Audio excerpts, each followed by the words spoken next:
고통스러운 가족 관계를 친절한 건지 뭐 아직 없는 건지 좀 기대에 어긋남? 당신 엄마가 산에서 이렇게 악폭 활동의 가담자가 제목부터 굉장히 세서 내 자녀를 감정 쓰레기통으로 쓰고 가족은 가장 따뜻함을. 안녕하세요, 유재입니다. 지금 감기에 걸려서 목소리가 좋지 않은데요. 그래도 한 달에 한 번씩 책 추천 영상을 찍겠다는 결심을 이어가기 위해서 카메라를 켰습니다. 이번 달에는 5월이잖아요. 그래서 가정의 달이고 5월은 어버이날이나 어린이날도 있고 해서 평소에 잘 만나지 않았던 가족들과 함께 시간을 보내는 일이 많이 생기잖아요.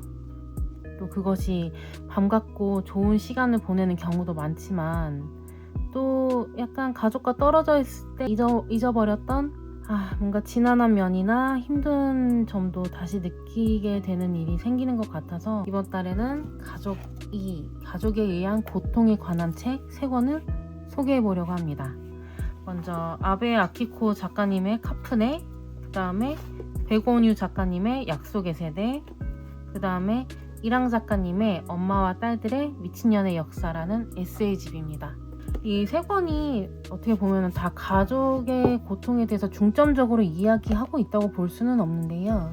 이 책을 읽으면서는 제가 느꼈던 가족 간의 관계의 고통이나 해소법에 대해서 좀 연결되는 부분들에 공감하면서 읽는 경우가 많아서 이 3권을 가족의 고통에 관한 책 3권으로 엮게 되었어요.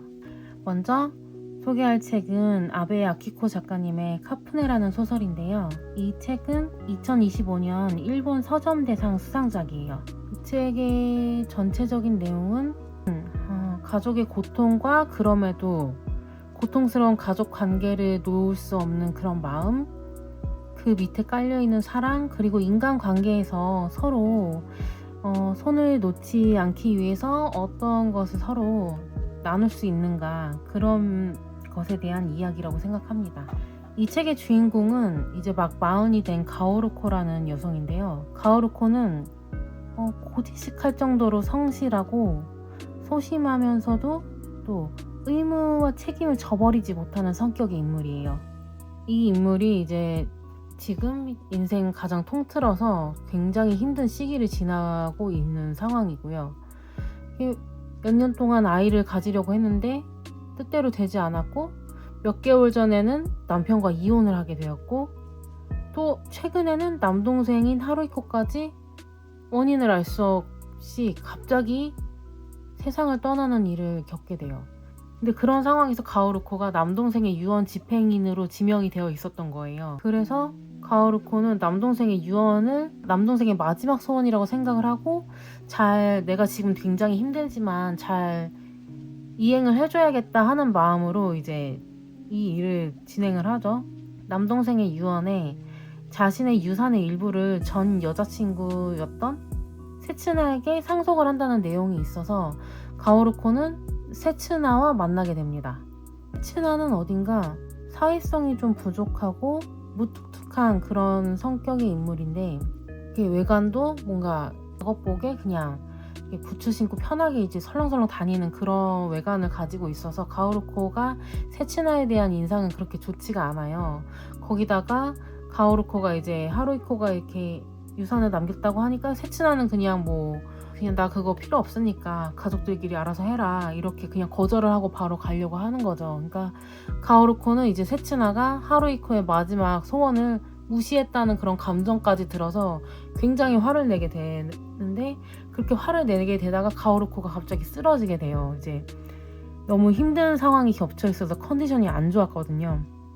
그 무뚝뚝하고 그냥 사회성 부족해 보였던 세츠나가 또 가오루코가 쓰러지니까 그녀를 이제 집까지 데려다 줘요. 그리고 가오루코가 현재 어떻게 지내는지까지 본의 아니게 보게 되는 거죠. 지금 가오루코는 힘드니까 당연히 이제 집 청소도 제대로 안 되어 있고, 막 매일 술 마시고 그 술 마신 맥주 캔이 막 늘어져 있고, 이런 집 상황을 보여주게 된 거예요, 세츠나한테. 이제 가오루코는 굉장히 그래서 창피한 감정을 느끼는데, 그냥 세츠나는 거기서 가오루코 집에 있던 간단한 요리 재료들을 활용해서 가오루코에게 두유 소면이라는 이렇게 음식을 만들어줘요. 그리고 가오루코 모르게 그 냉장고에 가득 들어있던 맥주를 다 버리고 막 맥주캔을 정리해놓고 이제 간 걸 본 거죠.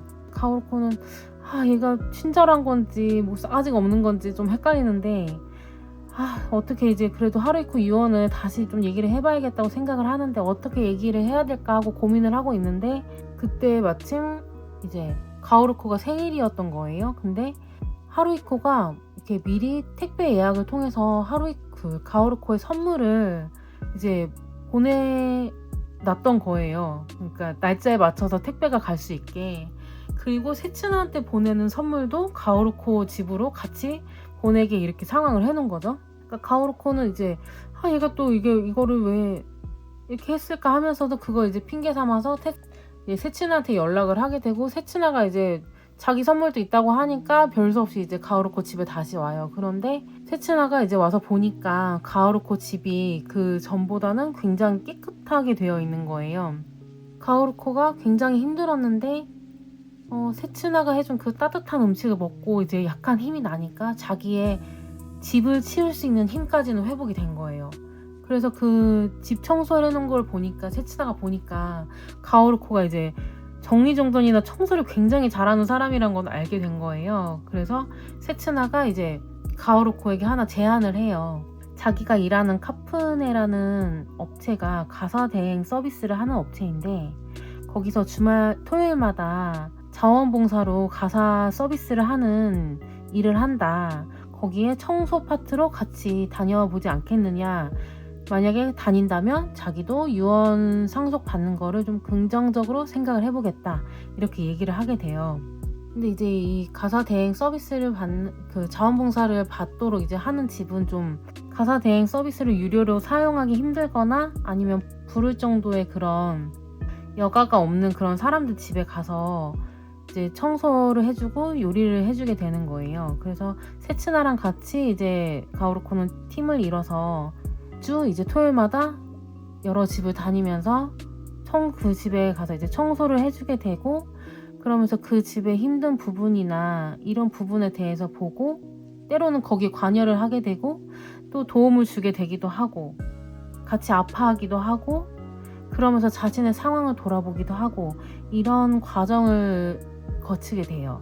이제 가오루코의 부모님도 좀 보수적인 부모님이었고 또 엄마는 이렇게 약간 굉장히 에고이스틱한 성격을 가지고 있어서 좀 가오루코가 어렸을 때 좀 상처도 많이 받고 하루이코랑 서로 의지해서 성장해왔던 부분이 있었거든요.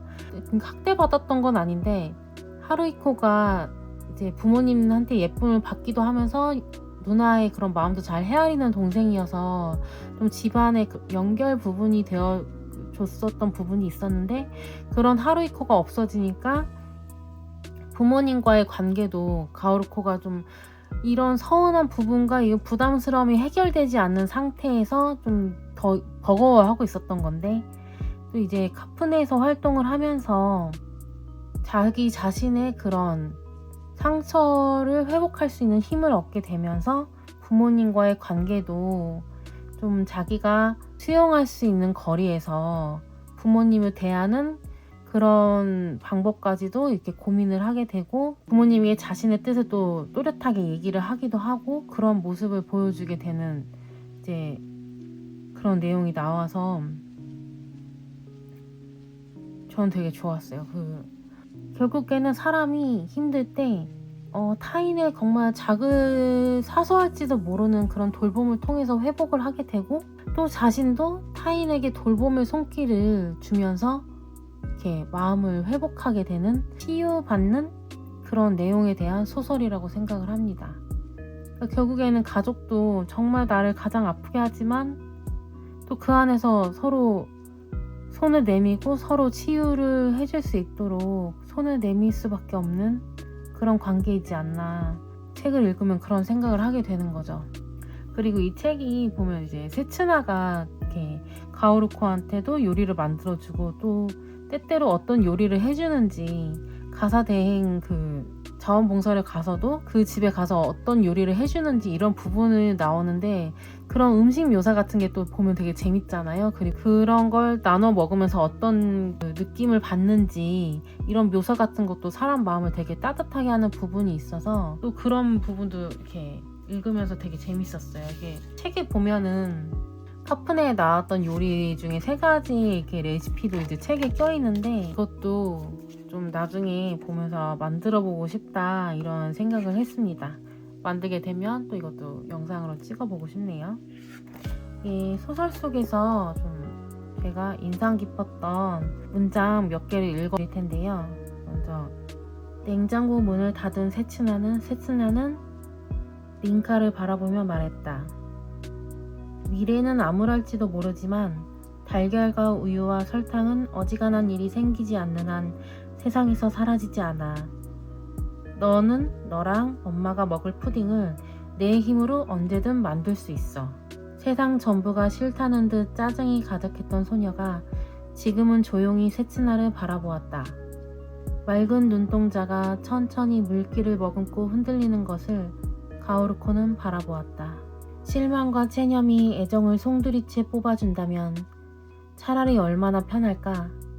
그러나 사랑은 끈질긴 잡초처럼 가슴에 뿌리 내려서 아무리 뽑고 또 뽑아도 아주 조금 내린 비만으로도 이렇게 숨을 되찾는다. 어린 하루이코가 고열로 아플 때 걱정해서 침대 곁에 붙어 있었더니 엄마는 참 다정한 아이라고 속삭였다. 남동생의 침대에 엎드려 잠든 딸을 아버지가 옮겨주었다.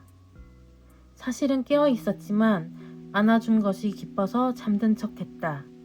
나는 이 사람들을 잘라내지 못한다. 버릴 수 없다면 품고 가겠다. 하루이코의 목까지.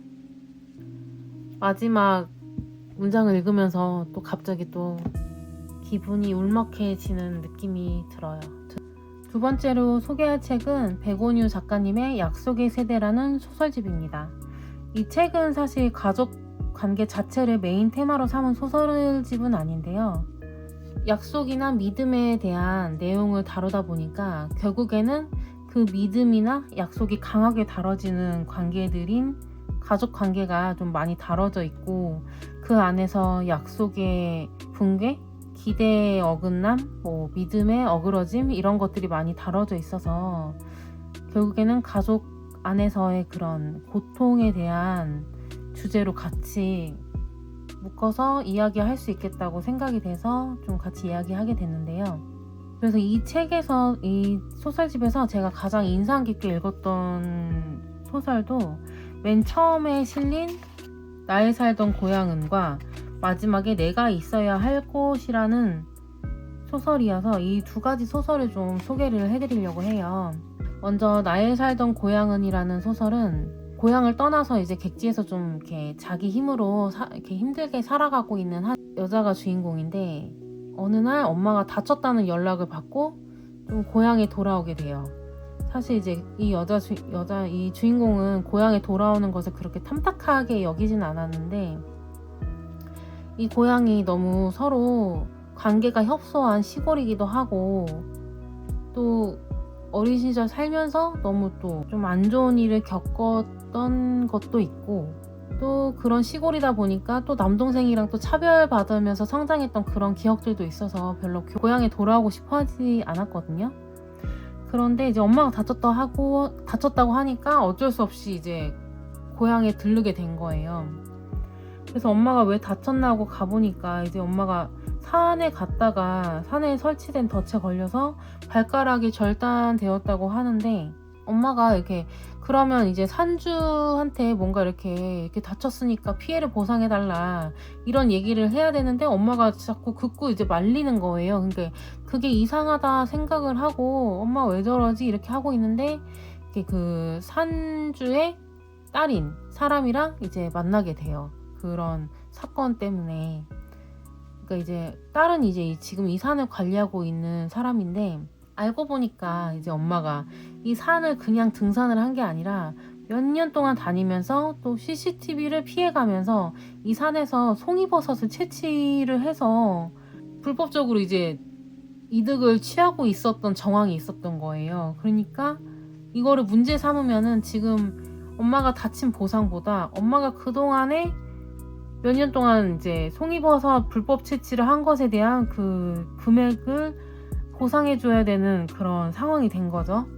그러니까 이제 이 딸은 이제 어떻게 하지 하면서 하는데, 아버지도 그다지 나서지가 않고, 그렇게 부모님이 뭐 이렇게 애지중지하면서 키웠던 남동생도 이 상황에 나타나질 않아요. 계속 이제 이 딸만 엄마를 돌보고 전전긍긍하면서 어떻게 해야 되는지 고민을 하는 거예요.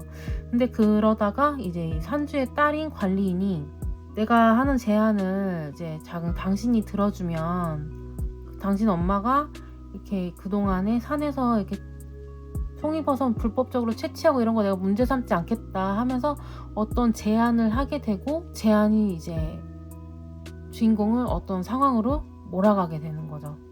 그 결말이나 이런 부분은 조금 충격적인 부분이 있어서 이렇게 궁금하시다면은 책을 사서 읽어보시는 게 좀 좋을 것 같고, 그 다음에 또 소개해드릴 다른 소설, 내가 있어야 할 곳이라는 이 소설은 이 화자도 이질감을 느끼면서 살아왔다고 해야 할까요? 그러니까 엄마가 요구하는 딸의 모습도 하기 어렵고, 친구들 사이에서 뭔가 원활하게 어떻게 행동을 해야지 잘 지낼 수 있을지도 모르는 그런 성향을 가지고 지내다 보니까 왕따가 된 거예요. 그렇게 왕따로 지내다가 어떤 일진무리들이 다른 어떤 학생을 괴롭히는데, 네가 가서 이렇게 해라 하고 시키는 거에서 이제 어떻게 저항을 하지 못하고 하다가 거기 가담을 하게 된 거예요. 학폭 활동의 가담자가 되어서 강제 전학 조치를 받게 되고, 그래서 해외 캐나다에 살고 있는 이모네로 가게 돼요.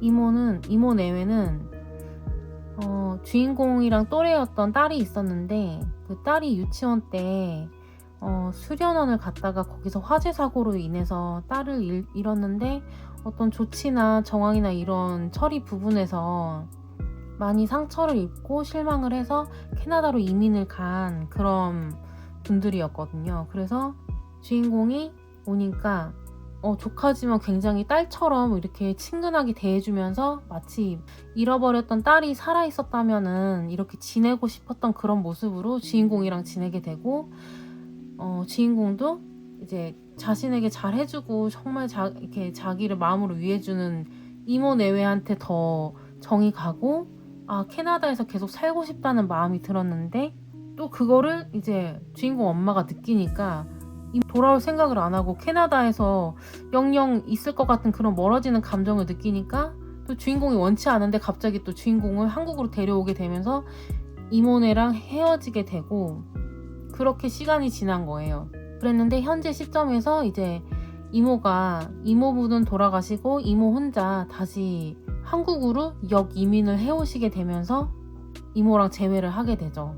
이모가 한국에 이제 다시 돌아오면서 뭔가 서류 절차나 이런 거를 도와드리게 되고, 그러면서 자기가 당시에 이모한테 어떤 감정을 느꼈고 자기가 원했던 그런 것들은 무엇이었는지 그런 것들을 느끼고 이모의 상처에 대해서 또 돌아보게 되고, 좀 서로 이제 마음을 헤아리게 되면서 내가 정말 간절히 원하고 내가 있고 싶어 했던 곳은 무엇인가에 대해서 생각하는 그런 내용의 소설이에요. 이 책도 제가 좋았던 문장을 읽어드릴게요.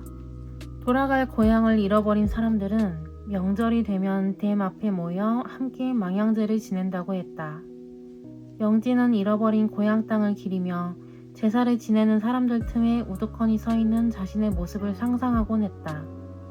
영혼의 거처를 잃어버린 사람들의 비통함과 해방감을 누리는 이의 격정은 쉽게 구분되지 않을지도 모른다. 한소가 물에 잠긴다면, 그곳이 영원히 돌아갈 수 없는 고향이 된다면 영지는 진정으로 다시 자신이 태어난 땅을 사랑할 수 있을 것 같았다. 필요한 사람이 되고 싶었어요. 그게 제 꿈이었어요. 처치곤란인 적도 더 많았지만 그래도 누군가에게는 정말 간절해지고 싶었어요. 남아도는 그런 거 말고요. 차 유리가 닫혀 있는데도 어디선가 매캐한 연기 냄새가 끼쳐와 코끝을 자극했다. 비명소리가 내 안에서 들리는지 밖에서 들리는지 알 수 없었다. 그때 깨끗하고도 차가운 목소리가 나를 깨웠다. 앞을 봐야지. 찰나의 순간이었다. 아주 짧은 순간 정신줄을 놓고 있던 나를 이모가 건져 올렸다. 마지막으로 소개해드릴 책은 이랑 작가님의 엄마와 딸들의 미친 연애의 역사라는 에세이집인데요. 제목부터 굉장히 세서 이게 어떤 내용일까 제목만 보고도 안 살 수가 없더라고요. 이거는 이제 작가님이 자신의 엄마랑 또 자신의 언니 그리고 자신의 이야기를 다룬 이야기들이에요. 사실은 이 책의 내용도 가족 관계에 대한 이야기가 중점이라기보다는 자신의 엄마나 자신의 언니나 자신이나 이 사회나 가족 관계 속에서 어떻게 관계를 가지게 되었는지 그 저마다의 역사에 대해 서술을 했다고 볼 수 있는데요. 이 작가님의 가족관계에 대한 이야기도 굉장히 많이 나오거든요. 그래서 이렇게 남의 집 얘기를 이렇게 솔직하게 많이 들어도 될까 하는 읽는 사람이 좀 겸연쩍은 기분을 느끼게 할 정도로 솔직한 내용이 많이 담겨져 있는데요.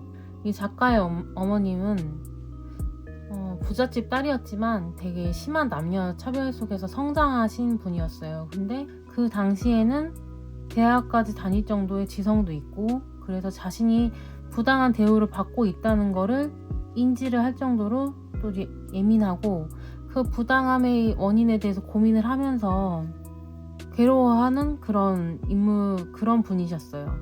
괴로워하다 보니까 이제 또 정신적으로 좀 어떤 도움을 지금처럼 좀 심리 상담 같은 게 좀 보편화가 되어 있었다면은 좀 더 그런 부분에 대해서 편안하게 좀 성장해 오실 수 있었을 텐데 그 당시 어머님이 성장하실 때는 그런 것들이 좀 터부시 되어 있다 보니까 그냥 쟤는 이상하네, 좀 미치네 이런 취급을 받고 좀 살아오신 거죠. 본인도 그런 괴로움이나 뭔가 답답한데 이걸 어떻게 해결할 수 있는지는 모르는 그런 상태로 자라오시고 결혼을 하셔서 아이를 낳으신 거예요. 그러다 보니까 본인의 괴로움이 자식들에게 많이 폭력적인 모습을 보이게 되는 부분으로 이어지게 된 거죠. 그렇다고 이렇게 자식을 사랑하지 않은 건 아닌데 본인이 너무 괴로우시고 이해할 수 없는 게 너무 많고 억울하시고 이러다 보니까 그게 어떻게 주체가 안 되시는 그런 채로 나이가 들어버리신 그런 느낌이었고 언니도 이 작가님처럼 예술적인 감수성이 있고 또 자신을 드러내고 싶어 하고 싶은 욕구도 많고 이런 게 많은 반면에 이 가족들을 돌보는 거에 대한 책임을 놓지 못하셨던 분이었던 것 같아요. 작가님도 자기의 그런 예술적인 감수성이나 하고 싶은 것을 표현하고 싶어 하지만은 그게 자유롭지 않았던 것에서 괴로워하지만 그걸 이제 또 좀 일찌감치 가족들한테서 떨어져 나와서 독립을 해서 어떻게든지 헤매고 방황하고 힘들어하면서 그거를 추구해 나가셨다면은 언니는 나오시지 못했던 것 같아요. 그래서 부모님이나 그 윗세대의 문제 때문에 여러 가지 경제적인 문제가 이제 많이 생기시거든요. 근데 그 부모님이나 그 조부모의 그 경제적인 부분이나 어떤 케어 같은 거를 이 언니가 다 하다 보니까 너무 힘들고 자기 자신의 삶을 살지 못하니까 스스로를 좀 잃어버리게 되신 게 아닌가. 근데 이제 뭐 이렇게 아는 사람이나 쉽게 말하는 사람은 그 언니한테 그냥 너 호구 잡히는 거다. 그냥 다 놓고 너 하고 싶은 걸 해라. 하지만은 이 언니가 그렇게 하지 못하는 게 사랑을 놓지 못하는 인물인 거예요. 가족 간의 사랑하고 싶은 대상. 그러니까 이 사랑을 놓지 못하다 보니까 거기에서 헤어나지 못하고 그러니까 결국엔 자기 자신을 잃어버리게 돼서 지쳐서 이게 작가분이 소진사라고 표현을 하시는데 이렇게 그런 선택을 하셨던 그런 인물이셨던 것 같아요. 이제 이게 아무래도 작가님 입장에서 이해하고 해석한 내용을 책에 쓰시고 그거를 제가 또 읽고 해석한 이야기를 하다 보니까 섣불리 얘기를 하면 오해 섞인 얘기를 하게 될까봐 저도 좀 많이 조심스러운데 언니분의 이야기가 너무 마음이 아픈 거예요. 언니분도 아마 아셨을 거예요. 이 관계에서 나를 찾으려면 이 관계에서 벗어나야 한다. 근데 이 관계는 너무나도 내게 소중한 것이기 때문에 놓을 수가 없다. 여기에서 얼마나 괴로우셨을까 이런 생각이 들어서 참 안타까운 기분이 들었고, 참 이게 남 일은 말하기가 쉬운데 가족을 놓지 못하는 마음은 참 어렵고 힘든 것 같아요. 어떤 사람에게는 가족은 정말 자기 자신을 구성하는 일부인 거니까 그거를 버릴 바에는 소진을 택하게 되는 거죠. 또 몇 가지 문장을 읽어드리겠습니다. 그때의 엄마 나이는 아마 지금 내 나이와 비슷했을 것이다. 내가 지금 이 나이에 애가 셋이라고 생각하면 미치지 않고서 어떻게 살 수 있을까 싶다. 게다가 육아에 하등 도움이 되지 않는 폭력적인 남편과 함께라고 생각하면 더더욱 그렇다. 어쩌면 나도 내 자녀를 감정 쓰레기통으로 쓰고 있을 가능성이 높다. 그런데도 어린 나는 엄마를 너무나 사랑했다. 언니가 그립다. 언니의 말과 행동이 내게 상처를 준 적도 있지만 그것과는 별개로 그리운 건 그립다. 언니가 너무너무 안쓰럽다. 그가 삶에 욕심이 많은 사람이었다는 것을 알기에 더더욱. 그가 평생 사랑을 찾고 꿈을 좇았다는 것을 알기에 그럼에도 삶을 내려놓기로 마음먹었을 그 사람의 시간을 떠올리면 내가 아프다. 누구도 기쁜 마음으로 삶을 내려놓지는 않는다. 너무 지쳐서, 기운이 없어서, 기운을 다 써서, 지치고 지쳐서, 슬퍼하기도 지친 몸과 마음으로 삶을 그만둔다. 이렇게 가족의 고통의 이야기를 읽을 수 있는 책 3권을 소개해 봤는데요. 가족은 가장 따뜻함을 약속해 준 관계이면서도 동시에 가장 벗어나기 어려운 관계일 것 같아요. 고통을 준다고 해서 꼭 악의로 고통을 준 것도 아니고, 사랑했기 때문에 더 상처를 주기도 하고, 누군가는 관계를 유지하기 위해서 애쓰고, 누군가는 거리를 두기 위해 애쓰고, 누군가는 아직도 인정을 받고 싶어 하기도 하고, 누군가는 그걸 이해하지 못하기도 하고, 또 때로는 내가 상처받는 사람이면서도 내가 받은 상처를 치유해주기도 하는 그런 관계가 가족인 것 같습니다. 나 자신을 지키면서 가족 관계를 잘 유지하면서 살아가는 것이 가장 좋으면서도 가장 어려운 것 같습니다. 오늘 영상은 여기까지입니다. 봐주셔서 감사합니다.